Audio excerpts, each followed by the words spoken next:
ये आकाशवाणी गोरखपुर है। अब आप सुकीर्ति अस्थाना से क्षेत्रीय समाचार सुनिए।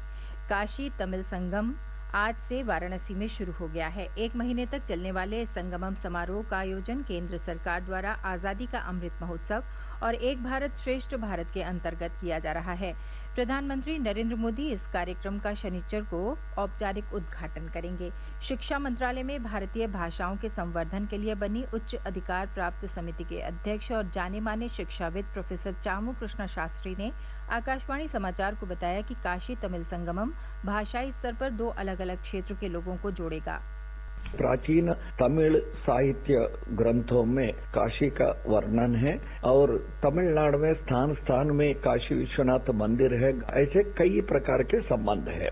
इस संबंध को और सुदृढ़ करने के लिए और एक भारत श्रेष्ठ भारत के तहत भारत की एकता को और दृढ़ करने के लिए भाषा के द्वारा लोगों को और जोड़ने के लिए यह कार्यक्रम का आयोजन हुआ है।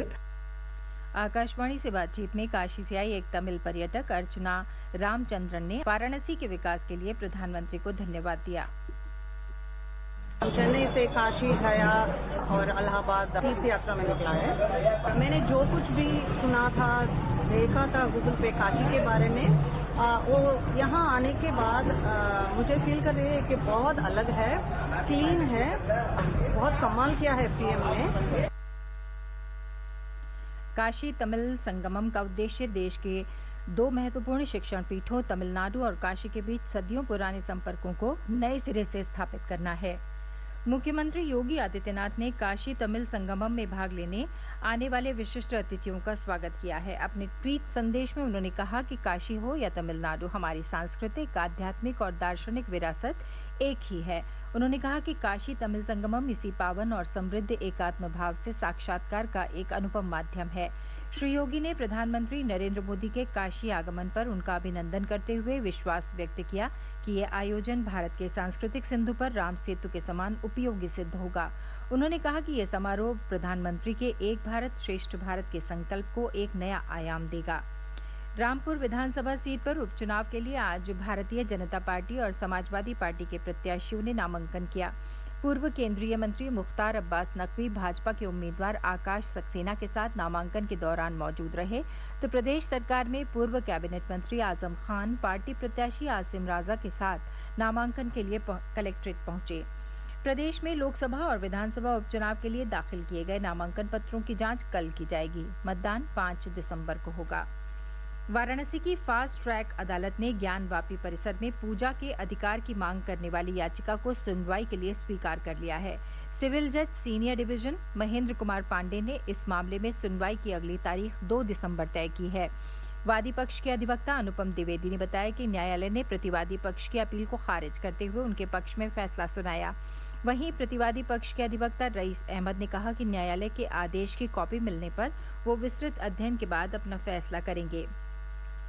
राष्ट्रीय छात्रवृत्ति योजना के तहत वर्ष 2022-23 के लिए आवेदन जमा करने की अंतिम तिथि इस माह की 30 तारीख तक बढ़ा दी गई है। शिक्षा मंत्रालय ने कहा है कि इस योजना के तहत आर्थिक रूप से कमजोर वर्ग के मेधावी छात्रों को कक्षा 8वीं के बाद पढ़ाई छोड़ने से रोकने और उन्हें अपनी शिक्षा जारी रखने के लिए प्रोत्साहित करने के लिए छात्रवृत्ति प्रदान की जाती है। प्रधानमंत्री नरेंद्र मोदी ने आकाशवाणी से 27 नवंबर को प्रसारित होने वाले मन की बात कार्यक्रम के लिए लोगों से विचार और सुझाव मांगे हैं। प्रधानमंत्री ने उन विषयों के बारे में सुझाव देने को कहा है जिसे मन की बात कार्यक्रम में उठाया जाना चाहिए।